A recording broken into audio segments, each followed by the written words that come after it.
அல்ஹம்துலில்லாஹி ரப்பில் ஆலமீன். நபிகள் நாயகம் ஸல்லல்லாஹு அலைஹி வஸல்லம் அவர்கள் சொன்னார்கள், அஃதலுஸ் ஸலாத்தி அலல் முனாஃபிகீன ஸலாத்துல் இஷா வ ஸலாத்துல் ஃபஜர். நபி அவர்கள் சொன்னார்கள், முனாஃபிகீன்களுக்கு பாரமான தொழுகை சுபஹ் தொழுகையும் இஷா தொழுகையும் என்பதாக நபிகள் நாயகம் ஸல்லல்லாஹு அலைஹி வஸல்லம் சொன்னார்கள். அன்புள்ள சகோதரிகளே, முனாஃபிக் என்பவன் யார் என்றால் நயவஞ்சகன். அப்படி என்றால் நாம் சொல்லுவோம் டபுள் கேம்காரன் என்று சொல்வோம். முஸ்லீம்களிடத்திலே உருமாறி இருப்பார்கள், காஃபிரிடத்திலே நான் உங்களை சார்ந்தவர்கள் என்று இப்படி சொல்லக்கூடியவர்கள் தான் முனாஃபிக்.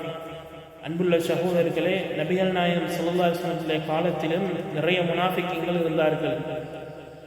அன்புள்ள சகோதரர்களே, இந்த சுபஹ் தொழுகையும் இஷா தொழுகையும் பள்ளிவாசலுக்கு வந்து நிறைவேற்றுவதற்கு எவர்களுக்கெல்லாம் முடியவில்லையோ, பாரமாக இருக்கின்றதோ, அல்லாஹ் பாதுகாக்க வேண்டும்.